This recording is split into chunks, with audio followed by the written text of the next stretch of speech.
here.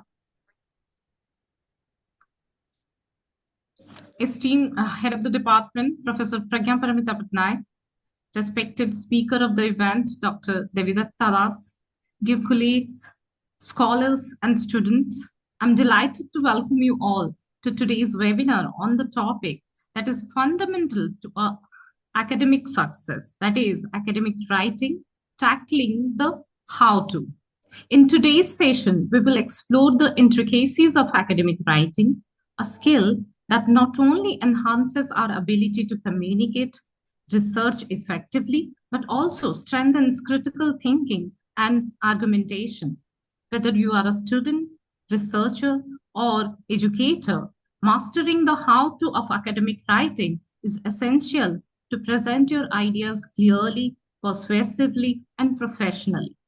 Our expert speaker will guide us through key strategies addressing common challenges and offering practical tips for improving writing style, structure, and coherence. This webinar promises to be an enriching experience for anyone looking to refine their academic writing skill. Now, I would like to invite our head of the department, Professor Pragya Paramita Patnaik, to address the audience. Madam, please. Thank you, Jyoti. Good afternoon, everyone, colleagues and my students. And good afternoon to our speaker today for the session, Dr. Devidatta Das Madam. As has already been pointed out by Jyoti ma'am, academic writing as a skill has always been a challenge for students, teachers, and researchers. Be it writing an essay, a research paper, or a dissertation, academic writing has a crucial role to play. With this intention of helping our students and researchers to understand the basic nuances of academic writing, we have today invited Dr. Devidatta Das Madam from BVRIT Hyderabad to familiarize our students to this particular art of writing.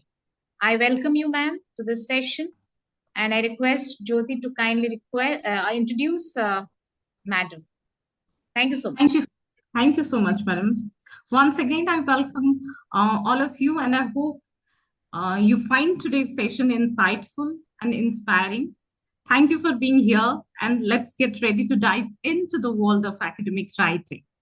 It is my absolute pleasure to introduce today's esteemed speaker, Dr. Devidatta Das, who currently serves as an assistant professor of English at BVRIT Hyderabad, College of Engineering for Women. Dr. Das is a passionate educator and researcher with a keen focus on the development of writing skills.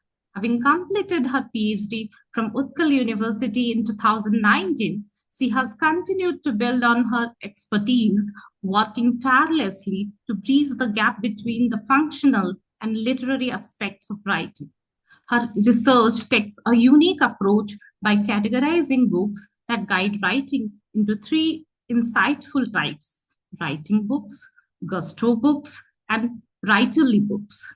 Through this innovative framework, she seeks to discover ways of writing well, enhancing both the practical and artistic dimensions of the craft. Please join me in welcoming Dr. Devidatta Das, who is here to share her valuable insights with us today. Madam, welcome to the talk, and over to you.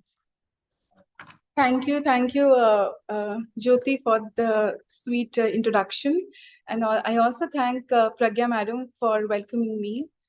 Also, CV Raman Global University for inviting me to give a talk on a topic which is really, really special to my heart. I have been working, as I had written it in my mail, my life is intricately involved in the skill of writing and the journey of writing, because I have also learned the art and the craft of writing, how to hone the skills of writing through my involvement with the, with the area of writing as a whole. So I've made a small, PPT. I'll just navigate you through the PPT. I hope that the students over here, they enjoy my PPT, because writing is not only a journey, it's also a part of enjoyment. When you start learning the tenets of writing, the ways of how to write, and see that how you can channelize your heart out in that process, it is an enjoyable journey, as many of the writers have told.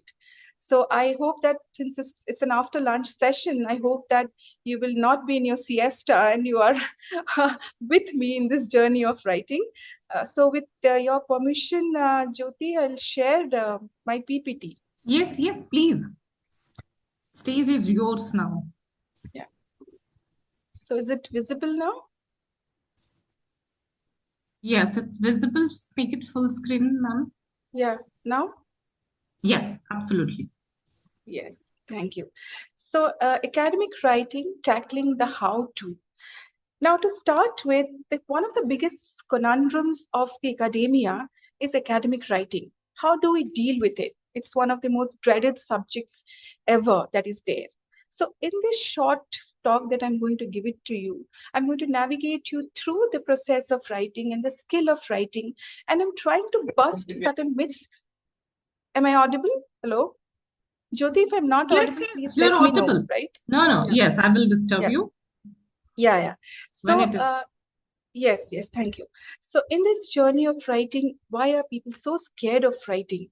And how has this writing became a focus of the academic world, the pedagogical structure? I will also speak about that. Now, to start with, let me take you through the history of writing. But before we start with the history of writing, let me tell you a little bit about how English came into the scenario, because here we're dealing with writing that exists in the world of English, in the study of English, right? So English was not, the rise of English as a discipline came only after the fall of the two classical languages like Greek and Latin, and also with the decline of what is known as rhetorics or oratory. So many years back, when schools and colleges and the education institutions came into establishment, at that time, writing was not a focus. The focus was on rhetorics or oratory. That means oral skills. Oration was the importance. Importance was given to oration. Even Plato once said that writing is just an aid to memory, as you can see over here, that the oral communication dominated the scene. The students were, of course, required to write, but their compositions were designed or oration. So, this is from a very famous book of Robert Scholes, The Rise and Fall of English, a wonderful book which speaks about how writing came into being, mostly in the American world, and how slowly it metamorphosed from oration to English to composition to now what is known as writing. Now, in today's world, we also have universities, we also have departments which are dedicated to the skill of writing. I mean, University of Texas at Austin and Columbia University, these university have departments also of writing, okay? But that was not the scenario many years back.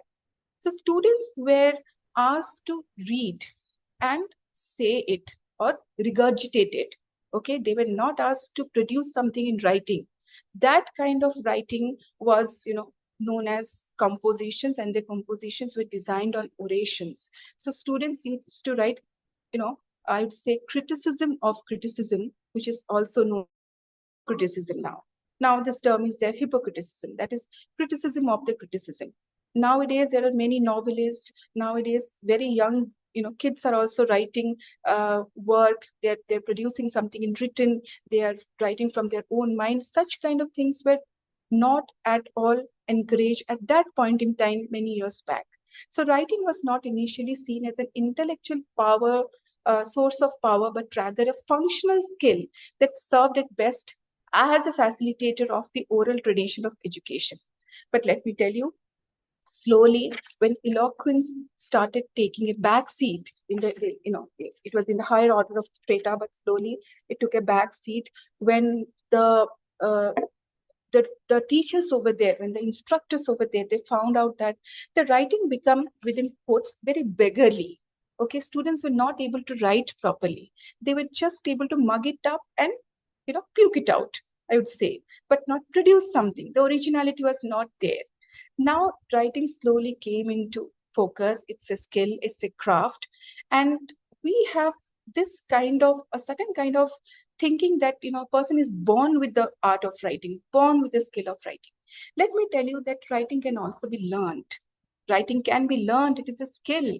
It is not a particular trait that one is born with. If you know the tactics of writing, if you know the tenets of writing, if you know the rules of writing, you can of course write well. Okay. The other thing is that you should read also. Writing cannot exist in silos. Okay, it cannot exist alone. If you read a lot only, you can write. When I was doing my research, when I was doing my PhD, my guide had told me you need to read 10 books to write 2 lines. That is a line that is echoed by Virginia Woolf again. You read 1,000 books and words will flow like a river, she had told. So you need to read also a lot. But today my focus is academic writing. Okay, that is what we are dealing with today. The dinosaur of attention is academic writing. This is one of the ramifications of writing. There are many types of writing there that are there: creative writing, critical writing, writing for pleasure, readerly writing, writerly writing. This is academic writing we are dealing with. Academic writing is the writing which communicates ideas, information, and research to the wider academic community. So, something that we do in the academia, inside the schools and colleges, which deals with the intellectual power and which also sticks to any kind of syllabus that is known as academic writing inside the academic community it goes into. Now here you can see to the left hand side I have a small picture which talks about the features of writing as well. So it should be critical, objective, balanced, okay? Writing which communicates to the wider academic forum that is known as the academic writing. Now moving on, there are two types of paragraphs that I've given over here. I need the students over here to write in chat box. If you want, you can just unmute yourself and speak, or else you can write in chat box. Which of these two types of writing fall into the category of academic writing? I will read the first text. Just imagine having a car able to talk to other cars around you. What would those cars tell each other? Well, I know the future car and it's my friend. In fact, it will speak very like we do. It will use tones like us to ask questions or maybe to inform other cars. And yes, not to forget our patterns of grammar and sentence. Yeah, you talk to it and it talks back to you in a helpful way. It also keeps up a discussion with the other vehicles on road. It's your buddy. It bucks you up when you are down. This is text 1 and this is text 2. This particular passage has been taken from Academic and Research Writing by Kalyani Samantrai. She was also a teacher at Utkal University. So enhanced vehicle data in cars of the future will recognize traffic conditions and possible hazards. Local hazard warnings will be provided by vehicle-to-vehicle communication. Vehicle-to-vehicle communication networks will become efficient and not require an external infrastructure. The BMW Group is working on autonomous, self-organizing communication networks connecting cars with each other. Cars will have their inbuilt internal communication systems for this purpose. In this process, cars will collect local data from other cars in their immediate surroundings, process this information, and exchange it with other cars. This system will reduce road accidents considerably.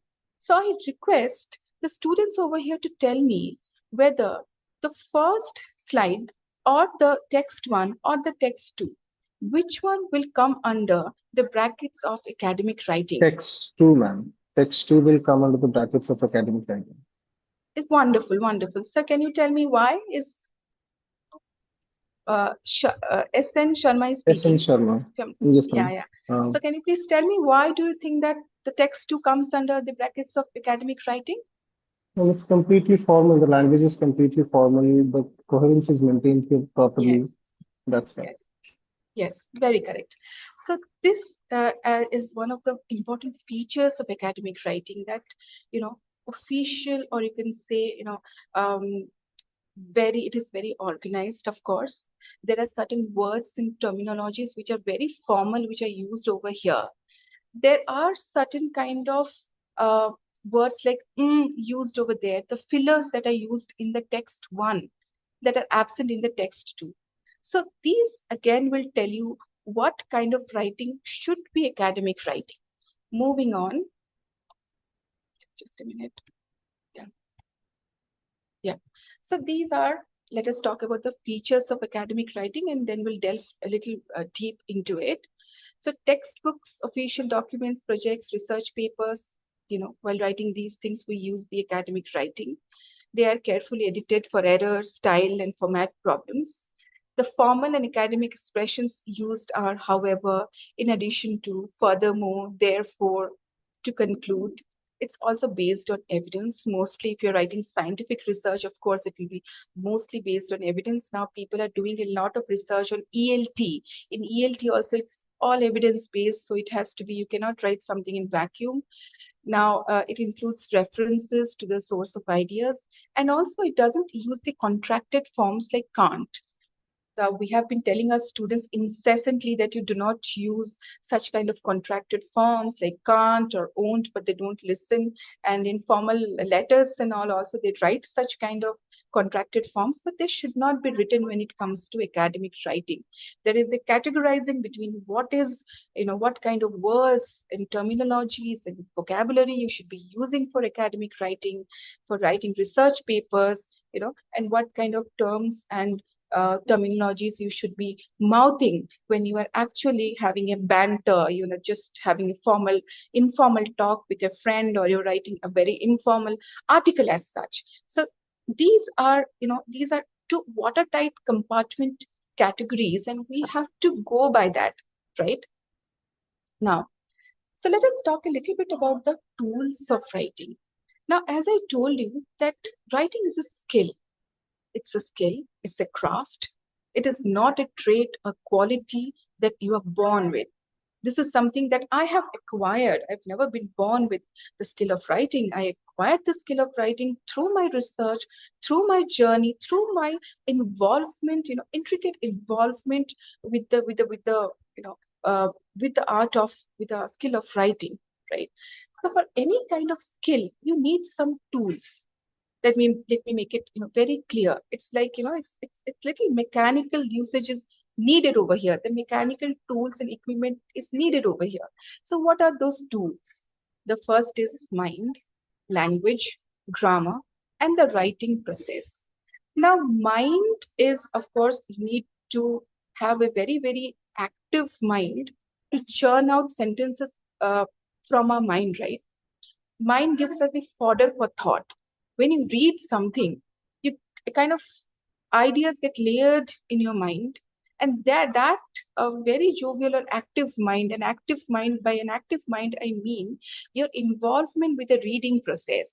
It is not like you do not read anything and out of the blue you write something. Now there are various lot of writers are there nowadays, but if you ask them how many books have you read in today's, how many books have you read, they will say maybe one or two. I haven't read any books. So you need to read a lot of things. Your mind has to be very agile.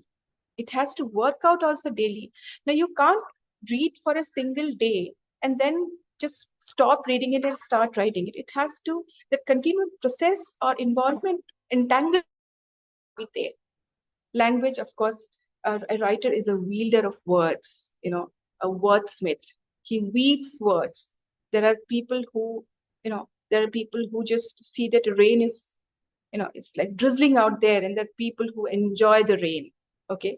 So people who write just a sentence, and people who take out the soul from your heart when you read any kind of good writing, isn't it? One of my favorite is, Daffodil's poem. Read it long back, many years back, in my school level, but we still remember the last two lines of Daffodils. Robert Frost, walking by the woods in a snowy evening. Many years back we read it, but why do we remember the lines even today? That's because they have made they've touched our hearts, and they've made a kind of, they have pull up that string in our heart and made a place, etched those lines in our hearts and minds forever. Grammar is the backbone. You need to know what is a noun, what is a verb, what is concord, how the subject verb agreement goes, because you cannot write wrong grammar and say that, I'm a good writer and it's okay. Grammar is something that just exists. No, grammar is the backbone of a language. If words are important, if words are the bread and butter, grammar is the backbone of a language. You need to have a little bit of knowledge about what is noun, what is verb, how the sentence structure goes, how the subject verb agreement they are laid out, and you have to remember and you have to understand that. Next comes the writing process. Now, most writing books and writing instructors give a 5-part breakdown to the writing process. There are two types of writing process. Here I'm dealing with academic writing. I'll also tell you about the other aspect of the process of writing also. Now, we kind of, as writers, as readers, or as students, we are involved in the process of writing. But then we are not aware that there is something which is known as the process of writing, and you should abide by that. Okay.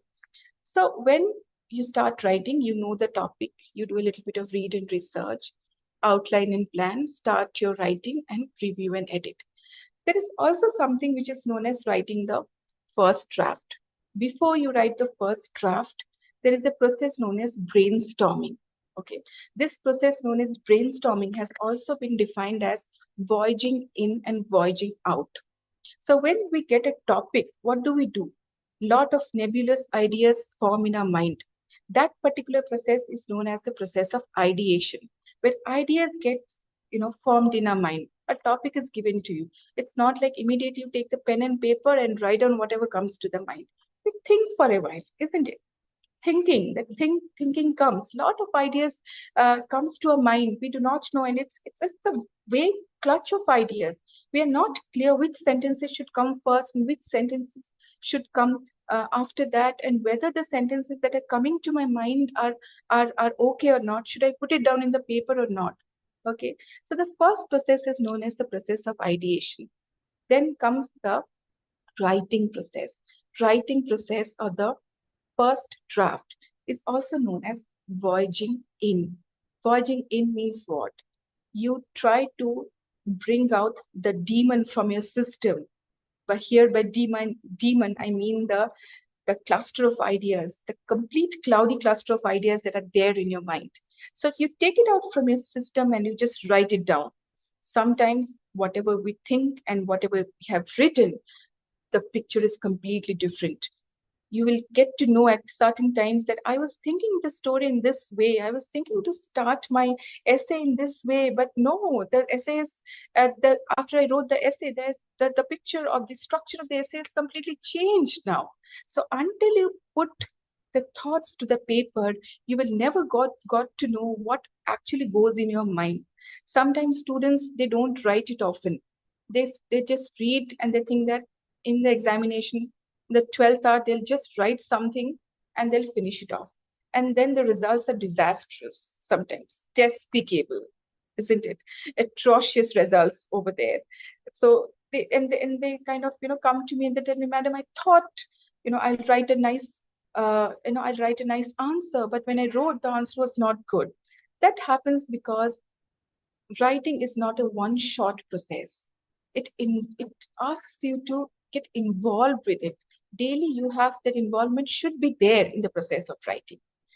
After you write the first draft, then comes the process of incubation. Incubation. What is the process of incubation? In the process of incubation, you let the writing sit for a while. Suppose you have written a research paper today.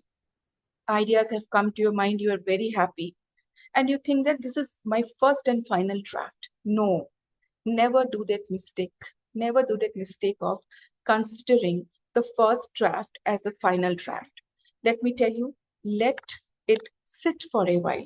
That is known as the process of incubation, where ideas percolate in your mind. Maybe if you let it sit for one day and come back to it the next day, giving that space between what you have written, little bit of gap, maybe a day or two, and then coming back again to writing will refresh your memory, you will look at your writing from a different perspective now, not from the perspective in which you wrote it on the first day. Okay, you might get some more ideas. You might feel that there are some peripheral words and sentences that you have written which are not actually applicable. You might strike it off. Okay, so with that perspective, if you approach a research paper, it will be better. It is believed that the first draft of writing is a person writes from a writer's point of view. But it is expected that any kind of writing, whether academic, whether unacademic, should be written from a reader's perspective. Whether as a reader, will I understand whatever I have written or not? So you should write from a reader's perspective. See to it that when a research paper is written, it is understood by the people, or any kind of paper for that material, for that matter, whether the reader will be able to understand or not. I know what is, for example, I know what is deconstruction, but have I written it or defined it in a proper way so that a person who reads it will be able to understand it or not, right?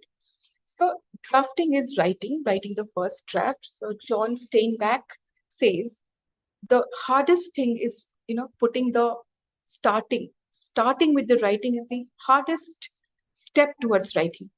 He says that I suffer as always from the fear of putting down the first line of a book. It is amazing, the terrors, the magics, the prayers, the straightening shyness that assails one. A strange and mystic business that is writing, isn't it? Such a wonderful line. It's very difficult to start with that process of writing. Once you start it, the flow comes. But putting that first line on the paper is the most difficult one. And John Steinbeck's book, if you haven't read, of Mice and Men, please read it. That's a wonderful book. Also, The Grapes of Wrath. Now coming back to writing is a messy process. We talked about it. It's not a one-shot process. Don't wait for inspiration. And the first draft is known as the discovery draft, sometimes also known as the garble draft. It means the first draft that is there, it is little bit chaotic because you do not know that the nebulous thoughts of ideas that are there, you've just poured it out from your mind to the paper. So you do not know till then, till you have edited it. You have to be a ruthless editor.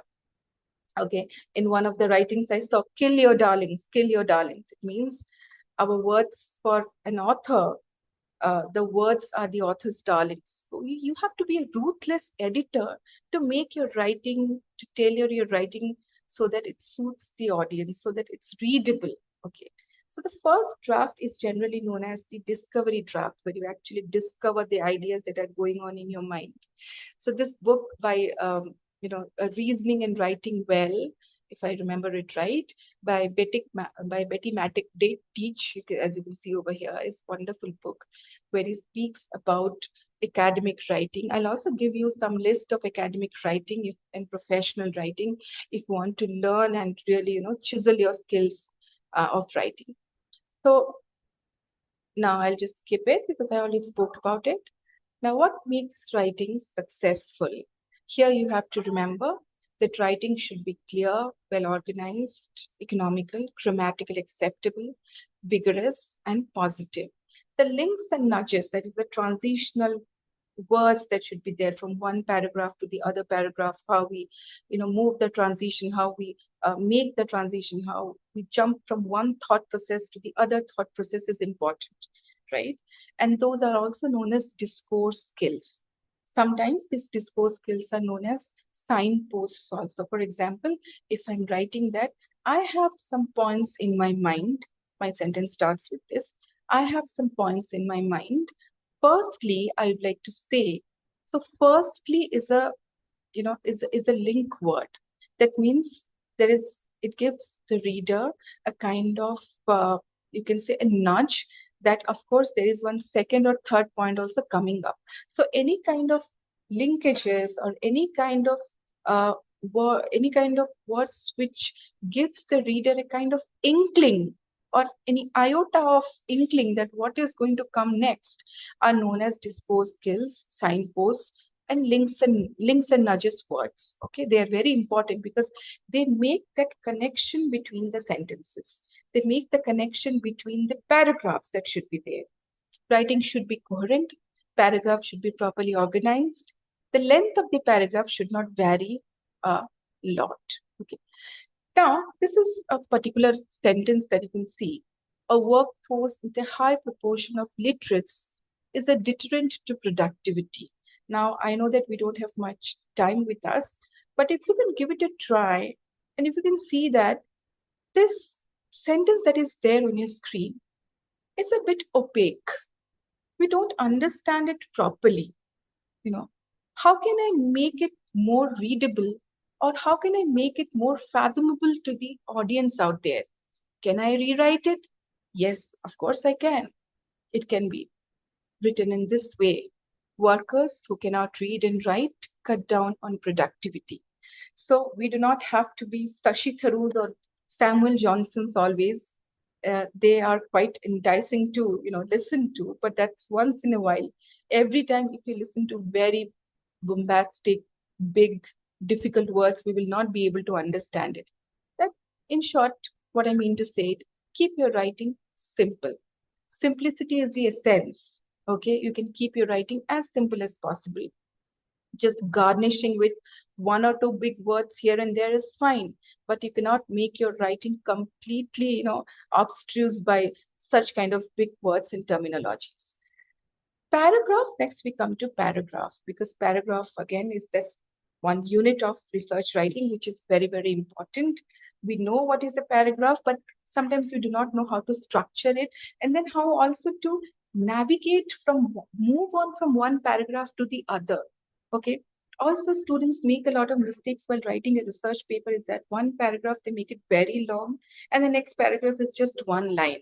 And sometimes in some of the writing, the flow is so seamless. They think that the flow is so seamless that there is absolutely no paragraph that is there.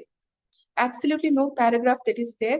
From the start to the end, there is only one paragraph. It should not be done. Okay. Any kind of, suppose you are writing a formal letter, you should remember that formal letter invariably takes 3 paragraphs: the body, and the introduction, and the body, and the conclusion. In the same way, the research writings, other kind of research writings, such papers also should be broken into paragraphs, right?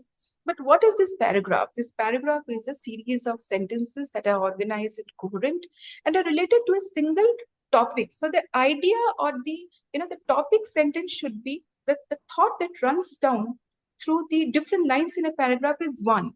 When there is a break in that thought, we move on to the second paragraph. Okay, that is how it should be done. Now, the main idea in a paragraph is imbued in the topic sentence. Topic sentences can come in the middle, in the beginning, or in the end. Topic sentence is nothing but the gist of the paragraph that should be there.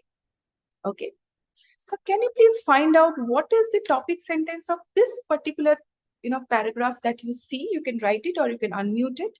On one side of the huge silver dish in front of me were 4 of the most luscious rasagullas that I had ever seen, together with a bowl of thick, creamy, and fragrant pies, flavored with raisins and nuts. Oh, my mouth is getting watery.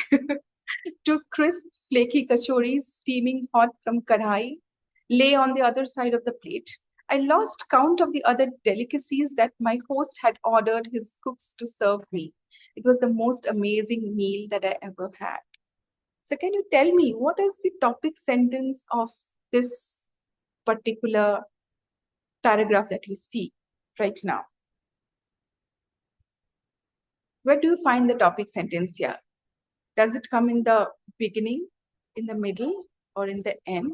Or sometimes some topic sentences are also hidden behind the lines. So if you can tell me what is the topic sentence here, you can. Okay, see, yes, very nice. It's in the end. So I'm talking over here about the most, delectable meal I had. the most delicious meal that I had in my life, the amazing meal that I had. And there are the supporting sentences. We have topic sentences and then we have supporting sentences. So the supporting sentences are the sentences that come at the beginning. Moving on. Yeah. So structuring the paragraph, I'll quickly take you through the structure of the paragraph. It's a good idea to keep the paragraph short. Short paragraphs are 3 to 6 sentences, longer are 8 to 10 sentences. While drafting an opening paragraph, announce the topic, set the tone of your topic, and let the readers know what to expect. In conclusion, while you're concluding it, in arguments or analysis, the writer often needs to restate the ideas or claims, close with a recommendation, tie the first paragraph with the last one. So you can tie the first paragraph with the conclusion so that it takes a whole, it comes to, it's a cyclic process, so it comes to an end in that way. Now moving on. So while you are structuring a paragraph, please see to it that you do not commit the mistake of redundancies. We Indians are very fond of adjectives. We love adjectives. She's very good, nice, affable person. Well, good and nice and affable, friendly are almost synonymous to not synonyms. So you can use one of that word to explain someone something. So instead of saying an acute dilemma, you can say a dilemma. Without saying a real challenge, you can say challenge. A complete victory. Of course, it's a complete victory. It's not a partial one, right? A novel solution, a solution which is new. You can say a solution. Most of the solutions are new only. So you can cut out the redundant objectives. Replace impersonal expressions beginning it is necessary. Instead of it is necessary, you say what is necessary. It is necessary that, instead of writing like that, you can just snip it, make it smaller, make it concise and pithy, and stick to the main idea, to the main words, rather than hovering around with beating around the bush. And use verbs instead of noun. There is something known as deadwood nouns. Nouns with ISM or TION. These are known as deadwood nouns. Try to avoid them and use active expressions. So choose direct verbs. So here I've categorized it into two. You can see the table over here. These are just some of the examples. If you search the net, you will find out ample examples that are there in the net. Be cognizant of. Why to write be cognizant of when you can write recognize? Why write put the emphasis on when you can write emphasize? Why to say is reflective of when you can say reflects? Why to write make an attempt to? You can write try. Make a comparison, compare. So structuring the paragraph. The aim of this paper is to confirm that how we speak and write generally reflects the way we think, and that is true not only at a personal but also a national level. And to this end, two European languages were analyzed, English and Italian, to verify whether the structure of the language is reflected in the lifestyle of the respective nations. This particular paragraph, which is really difficult to understand, also you can see that it's a single line. Do you see? The first part of the paragraph is the first part of whatever you see. That is a single passage with no breaks. So you have to remember that brevity is important. The words, the sentences which are brief, they are easily, readers can easily understand them. You can easily demystify what the writer is trying to say. So instead of that, I've broken the sentences into the first paragraph into 3 sentences so that it is easier for a reader to understand it. So the revised one goes like this. How we speak and write generally reflects the way we think and act. This paper aims to prove that the thesis is okay, yeah. Sorry about that. That's structuring. My bad. Yeah. Is true not only at a personal but also at a national level. 2 American languages were analyzed, English and Italian. to verify whether the structure of the language is reflected in the lifestyle of the respective nations. So here we should aim that when we are writing it, we should keep in mind that very big, long paragraphs, you can say sentences, often obliterate the real meaning of it, right? So you should put it in mind, you should keep it in mind that such kind of things should not be there. Break your sentences. Smaller sentences captures or attracts attention in a proper way, right? Jolly, do we have time to just ask the students some questions, or shall I talk about the Yes, digital? yes, we have time. We can go for question Have answer time? sessions. Yeah. So I have this again, one very short, this is also structuring only it is there. I'm very sorry for that. My bad. Yeah. I think I have just copy pasted it without, realizing it. Right. Yeah. So here, these are some questions that I have with me. I was only 4 years old when my dad was working with elephants, lions, and tigers. Dash. When I was 14, I was already taking care of and raising baboons and lion cubs, leopard cats, and other animals. At 17, I began working professionally with elephants. I did that for about 8 years and then gave it up. I have been working in the construction business since then. So, out of these options out there, which is the option that you think is the correct option? Can you see all the options?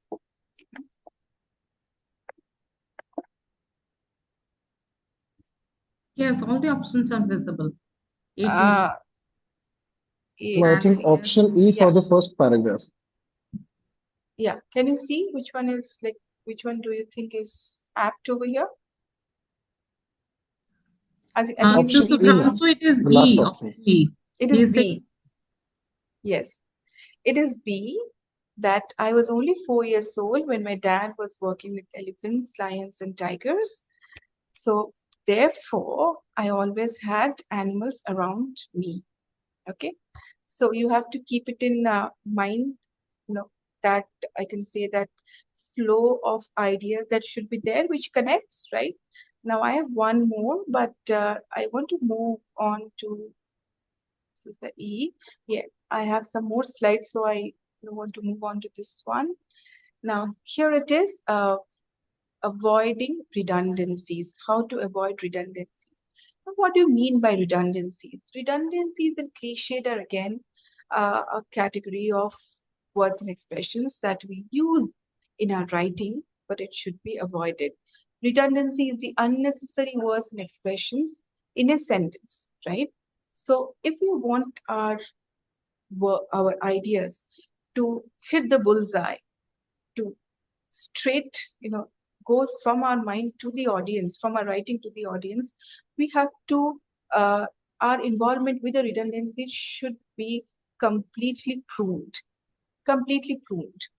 How a gardener prunes a particular plant into a particular design, okay, takes out the words, takes out the leaves or the flowers which are dried up, which are not of use, okay, who doesn't look good, and he takes it out. In the same way, we should shape our writing. So redundant phrases or expressions are the phrases or expressions which we, don't, which are not adding any value to the writing. Those we have to avoid it. Now, please rewrite the following sentences avoiding redundancies. I have some sentences over here. Please combine the three departments into one. Now, just tell me, what is the redundant word or words in these sentences that you see? Can you please tell me that? Just you can unmute and tell me that. Meanwhile, let me plug in. I'm running out of my power as well. Battery. So for the first one, who can tell me? Please combine the three Combine the departments three into one. departments. That's Yes, enough. We don't have to write into that's one. enough. Combine means it's into one, right? We need not uh, emphasize or accentuate that. It means combining means just into one. Would you please Yes. repeat again? We have Would to you omit please repeat again. again? Yes. Just Yes. Charlie, just give me a 2 minutes. I'm running out of battery. Sure, sure. No issues. You connect. We were waiting. Yeah, yeah. No, I have a wonderful colleague with me over here who is actually helping me out with these things. Thank you, sir. I'm not sitting in my English lab today. I'm sitting in my physics lab with one of my uh, colleague who is a wonderful researcher as well. Okay. So yes, so the next one is repeat again. We can avoid again repeating saying something the second time. The new innovations are startling. So what We should we can avoid that? We we should can avoid avoid new. new because Yes, Ankita? innovations are we can avoid new because innovations New. are anyway Anyway, new. new. Yes. It is important to note that 1 plus 1 is equal to 2. 1 plus 1 is 2 also is fine, right? Yes, You equal not to write ma'am. again equal to. I think yes. Yeah. Yes, yes. Arif, yes. Arif got a nice name. That's a nice name, Arif. Okay. Ma'am, ma'am, it's Fauzia. Actually, it's my Okay, okay. Okay, okay. So rows and also cells are highlighted in different colors in order to give a more effective view. So you can take out highlighted are in different colors also you can see, Yes, isn't it? highlighted. Yes. Mhm. So these are some sentences that are there, and without realizing many a times we do use these cliched or redundant expressions. She has someone the other day told me she had twins. Twins means she had two children. So twins means we know that two children, right? Now she has two children, something like that. She is a widower. Widower, husband has passed away. She's a widower. Widower means sorry, she is a widow. Husband has passed away. So widow means that husband has passed away. We need not uh, tell it again. We need not reiterate again. So these expressions we have to keep it in mind. Now comes the next slide, which is learning English the digital way. I'm very passionate about these AI tools. I use a lot of ICT tools in my class as well. And now is the age of, I can say, smart work rather than hard work, because there are a lot of expectations from us as teachers, as researchers, also as students. Now, we we have to also learn how to use it in a proper way. Do not let these digital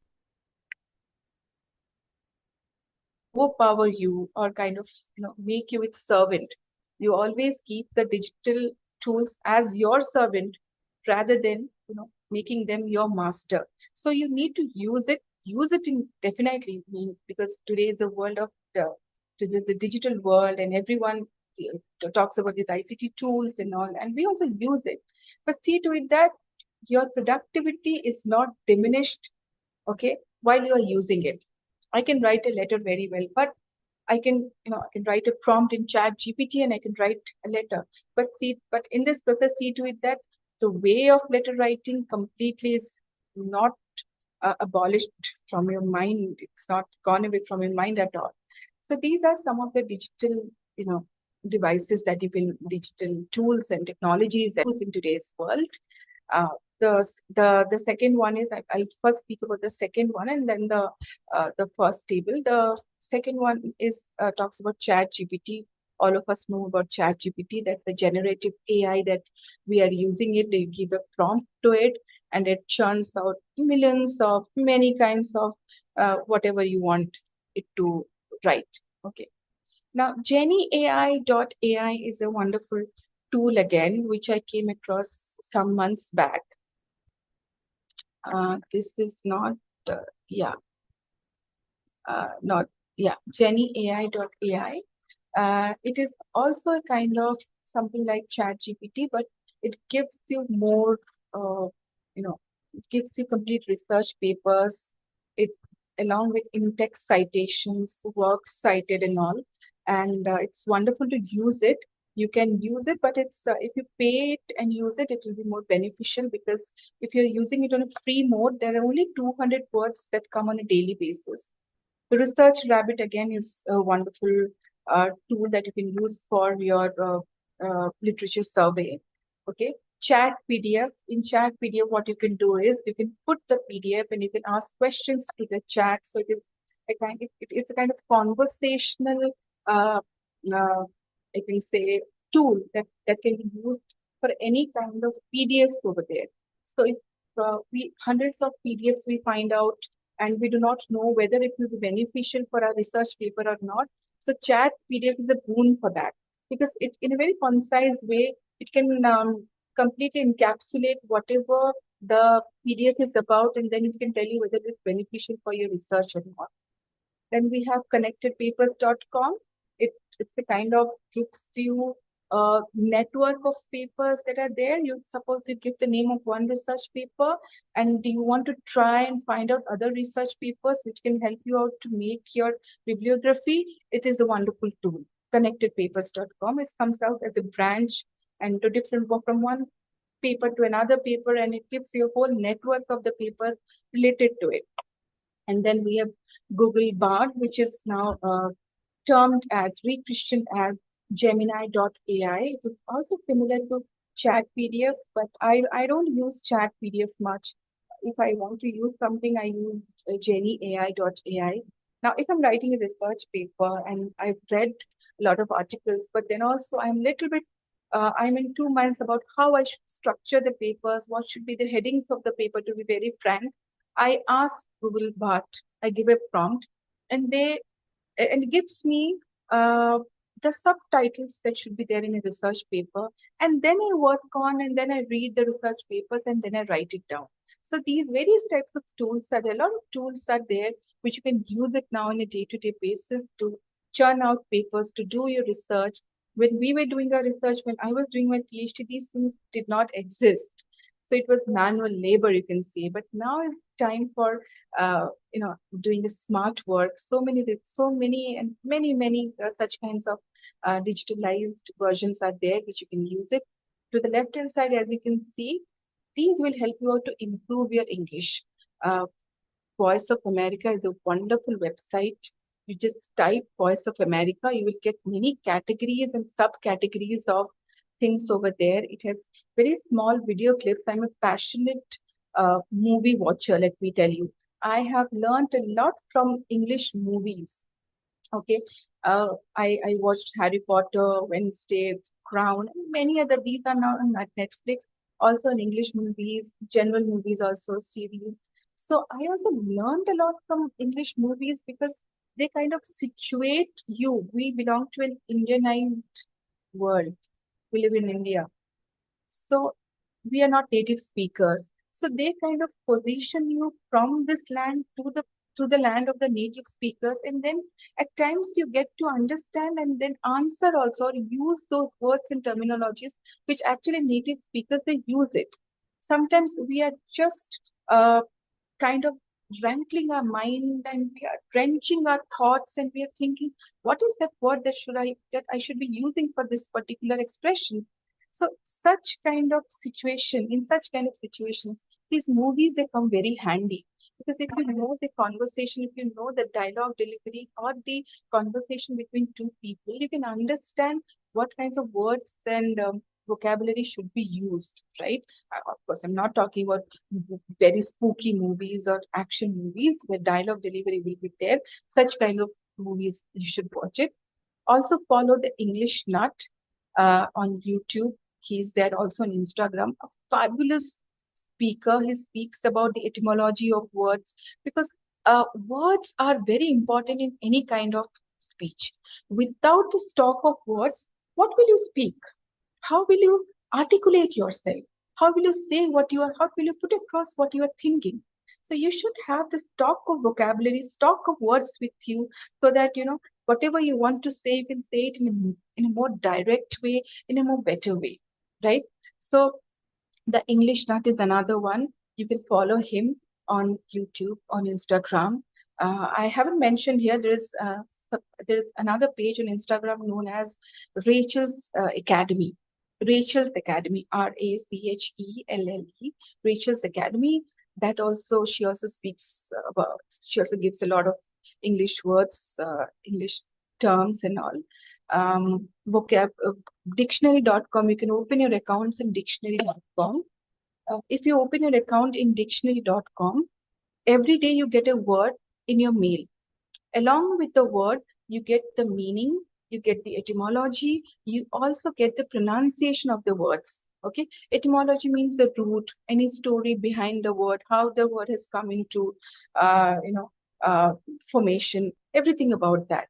And visual words. Visual words is nice. It's little younger kids because visually it is very attractive. It gives you, if you feed a particular word to the visual word, it branches out, its ramifications are out. You find similar words, you find synonyms, you find antonyms, you find the different parts of speech, of the words. It is very wonderful to look at. And little younger kids, like those who are there in the +3 or +2, can also use it. I use it for my BTech students. They love it over there, right? So these are some of the websites that you can follow. Do follow Voice of America. It is wonderful. Small video clips will be there. Very small scenes from movies will be there with words, and they will ask you. It's like, it will ask the viewers, what is the meaning of this? Also, very short clips, 1 minute, 2 minute, on the main aspects of grammar, like tenses, present tense, present continuous tense, or as simple as verb, okay, noun, adjectives, possessive adjectives. So such kind of very short clips, you can find it in Voice of America.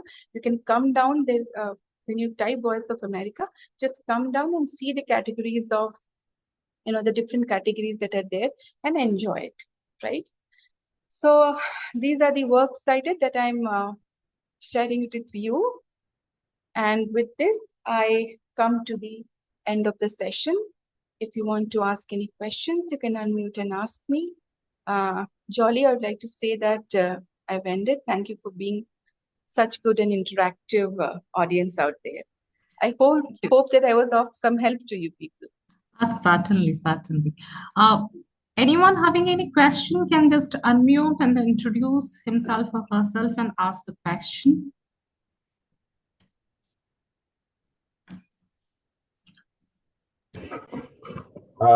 Thank you, ma'am, for the wonderful presentation. I just wanted to know if it's possible that we can also get the PowerPoint for, when we want maybe to revise what you told us today.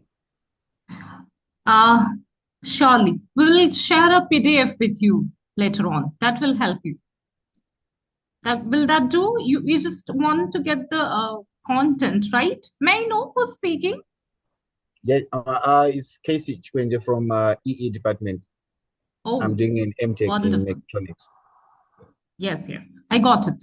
Okay. I will have a word with the speaker and I'll share a PDF with you for sure.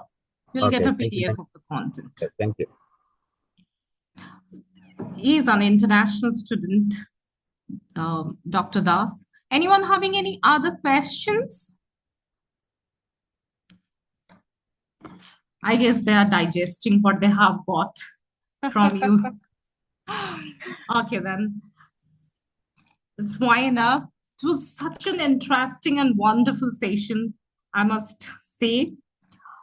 On behalf of everyone present over here and my university, I would like to extend our heartfelt thanks to you for delivering such an insightful and engaging webinar on such a serious topic, which is so much needed. Your expertise and shared insights will certainly help us. We truly appreciate the time and effort you took to share your knowledge with us, and we are grateful for your dedication. Thank you once again for an outstanding and inspiring session. Thank you so much. And thank you everyone for joining and making it a successful one. Thank you so much, Jolly, for inviting me. Yes, ma'am, hope I'm audible. Yeah, you're audible, ma'am. I'm sorry, I'm a little late. I wanted to ask you something. I'm Fozia Alfred from CV Raman University. That's a research scholar. Yeah, I'm a research scholar. Ma'am, I have a question for you. Should I ask you? Yeah, please, go ahead. Ma'am, when writing about cross-cultural or interdisciplinary topics, how do we ensure that a fair representation of diverse perspectives, particularly in sensitive areas like identity and religion, can be withheld, ma'am?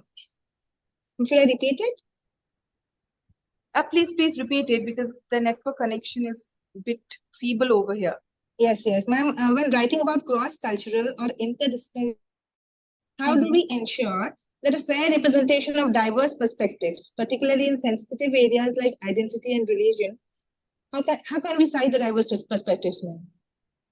I would say that, see, any kind of academic writing that you are doing it, I'll stick to academic writing because I am not the perfect person to talk about literature.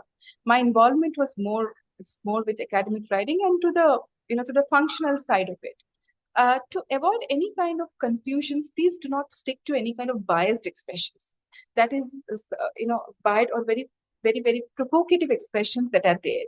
Okay, I'm not a student of cultural studies, but what I've learned through my learning, through my whatever I've read about it, is that any kind of provocative expression should be avoided. Try to keep it as soft as possible. Try to keep it as balanced as possible. Also, there is a technique known as hedging. The technique of hedging is, do not give any certain or very strong argument about a certain topic which is very sensitive in nature. Okay, you can try the technique of hedging. Hedging is keeping the writing little bit nebulous without talking very strictly or taking a strict I can say side, any strict side to any of the two parties. If you're talking about any parties, any religion out there, without sticking to any particular religion or any particular side, you can use this hedging technique a little bit. You can also do a little bit of reading on the hedging technique and how, as researchers in today's world, as researchers, we should use the technique of hedging. That is HEDGING. Okay. Well, that will be Thank you so much, ma'am. It was very informative. Thank you so much. Thank you. Anyone else with a question? Okay. If you have any question, then please write in the WhatsApp group that I am connected with, or you can write to me as well. And I will get a proper answer from the speaker. We are running short of time because the quiz is scheduled right after it. So thank you everyone for joining, and thank you, Dr. Das, for your session today. And we are looking forward to more such sessions on different topics in the future. Thank you so much.